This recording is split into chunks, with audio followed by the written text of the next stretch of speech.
Well, hello, this is Peter Combs from Bidamount.com and P.O. Combs Asian Art, located in Gloucester, Mass. And today is Friday, May 26th. And today we're going to talk about the Hong Kong sales coming up at Christie's. If you come over to the website and you click up here, Dealers and Auctioneers, most of you know how to do this. You get over here to the Christie's button, and it'll bring you over here. And here are the 5 catalogs. The first 2 are single lot auctions. They devote entire catalogs to them now increasingly. They've done this in the paintings, Western paintings department for years. They're now doing it more and more with extremely rare Chinese works of art. And the 5 catalogs are this is a painting by Huang Da-Chen. It was a painting formerly in the Ma Yun Tang collection. It's an incredible work. And then we have this extremely rare. Some of you may have seen it before. It's been auctioned before. There's this incredible green Yongchen double dragon amphora vase. And then over here, we're going to talk a little bit about important the Imperial sale, important Chinese ceramics and works of art. And mosey on over to the perfect continents, fine Buddhist works of art. The cover lot is amazing. It's great bronze. And then the last sale will be is the Adorning the Kings. It's a single owner private collection of Warring States through Sung Dynasty jades. The photography in this catalog is excellent, and the way they did it is that now with our catalogs that we put up, you can magnify them and really get in close and get to see the details. But let's start with Huang Da-Chen's painting. Here it is on the cover of the catalog. This is the painting. He was those of you who don't know anything about him, he was an absolutely fascinating guy. He left China. He grew up in China. He was actually kidnapped as a kid. He came from a fairly well-to-do family, and he was abducted as a kid and held for 100 days. They paid a ransom and got him back. And his parents tried to arrange marriages for him. He ran away, joined a Buddhist monastery. He started collecting at a very young age. And there's a very good section in the catalog about his life, and how he got into painting, and how he started as a collector, and his interest in early art, old masters. He studied heavily the old master painting Tang and Sung artists, and he developed his own thing called the splash technique, what's known as that, during the 1950s. Very interesting how this all evolved. It's all in this catalog. This catalog is a treasure trove of the guy's life. If you want to learn about him, it really gives you some appreciation of his paintings. And this is one of them. This is one of his most famous works. It is estimate on the request. It will probably bring millions, and if you're going to the sale, you're going to need to have a colored paddle to bid on this one. But fabulous painting. There's all kinds of quotes from him in here. There's an explanation here, I forgot to mention, of how he developed his technique and who his influences were, all the old masters. Lots of quotes from him. They talk about where he lived in his life. He lived in America. He had a studio in Brazil. Very interesting man, absolutely fascinating. And what brought him to be who he was.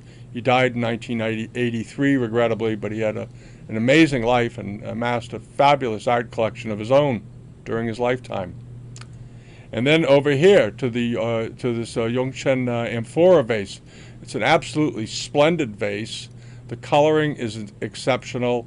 It is also, as I recall, estimate on request. In the catalog, there's a very good explanation of the evolution of amphora vases and how they evolved over the years. The photography of this vase, if you want to see color, is just exceptional. The color of this vase reminds me very much of some of the pieces that you saw back in the I believe it was the Fujita Denzuburu sale at Christie's a while ago. Just amazing color and great detail. And as I said, you can blow these pages up and really get into the glaze, have a good look.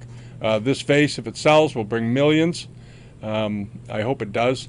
But it's been on the market a few times over the last 10 or 15 years, as I recall. So it's sort of a crapshoot, I think.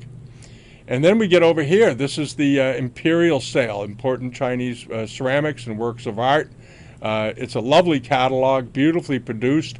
There's the Celadon collection of the Balanichi collection of Celadons. There's about 6 or 8 pieces in here. There's a good write-up on it. Some very fine photography, great examples like this. This is a not very fine Lancôme Celadon bowl, Yuan Dynasty, estimated at 42 to 62,000. Always with Celadons, always look at the color, especially these early ones like this, these Yuan ones. Beautiful color, beautiful color. They replicated them rather fabulously during the Qianlong period as well. And then you have this fabulous Hongwu period pear-shaped vase with leaf decoration. Had been sold years ago by Ralph Chait, so forth. And also by, more recently, I think it was by Eskenazi. A great example, estimated at, what is it, $120 to $190,000. There you go. It's quite a thing. And this little cup stand with foliate rim, and on and on and on. And then you get through the Celadons, and you get into these pieces. You get into some great examples of this, like this Yundi blue and white bowl with the lotus blossoms and vines floating around it. Some good details. An outstanding piece of lacquer with dragons, peach bloom, Celadon Imperial inkwell, brush washer, amphora vase. It just goes on and on. This is a great auction, as you can see. Lots of very, very fine ceramics and so forth. The mallet vase is amazingly colored mallet vase. And this is one of the rarest things in the sale. This is an absolutely extraordinary Qianlong enamel workshop dish of Europeans sitting among Chinese ceramics. Just an incredible thing. It has an estimate of $780,000 to $1 million for a dish of the 18th century. There's a good detail of it. They did a great job shooting it. It's a ruby back, which makes it really interesting to collectors. Okay, and then we mosey along over to the next catalog, which is here, the one on the bronzes. This is the gilt bronze catalog. All right, the Buddhist catalog. There it is. Okay, and the cover lot is exceptional. It's just a great example. There's a Tang bronze here, but here's the sort of the main event of this catalog. It's a bronze of Shakyamuni. Nice description, full history of it, so forth. Estimate on request, but just incredible quality. The gilding on it is spectacular. The casting is even more spectacular. Something you might not notice is if you scroll down on the bronze, get way down here, and now pull this up.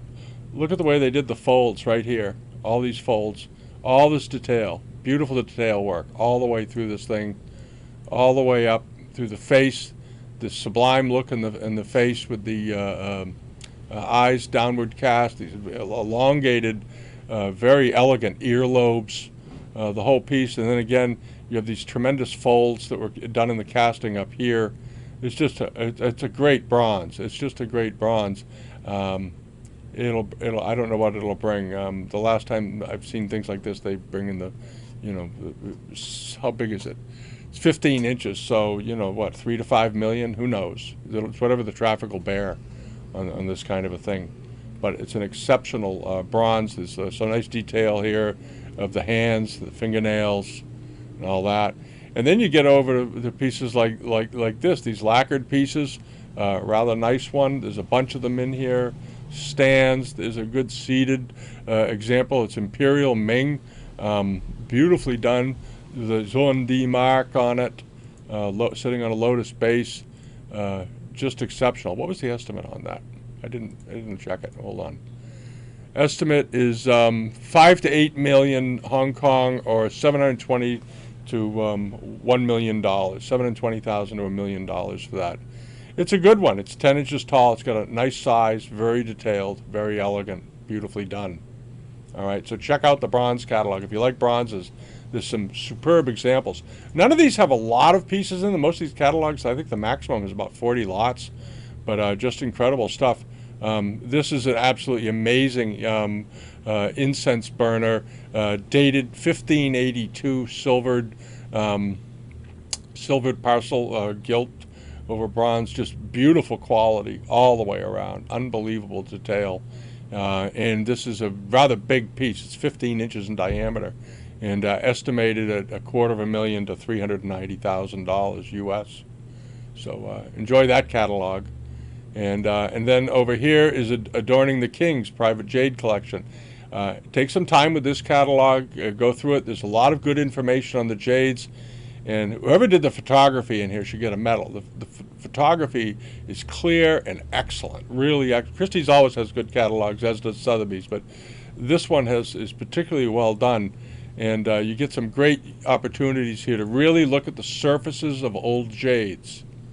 A lot of catalogs don't give you this ability, but if you come here and you use the magnifier on our catalog, Christie's doesn't let you really do it. We do on ours.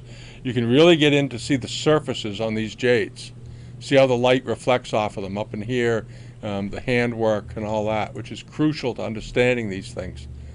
Study the jades.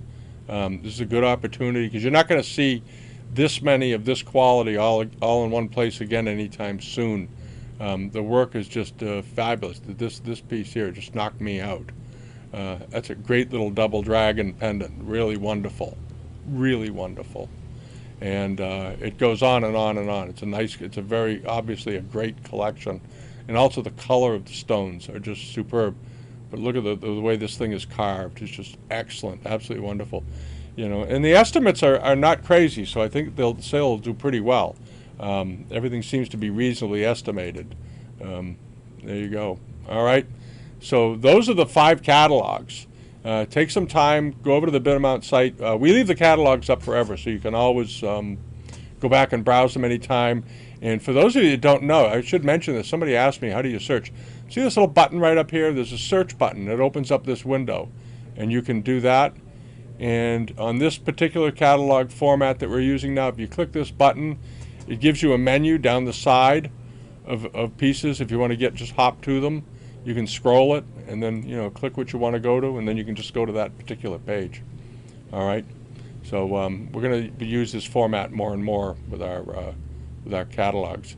All righty, and have a great day, and enjoy the catalogs. Have a wonderful weekend, and thanks for visiting.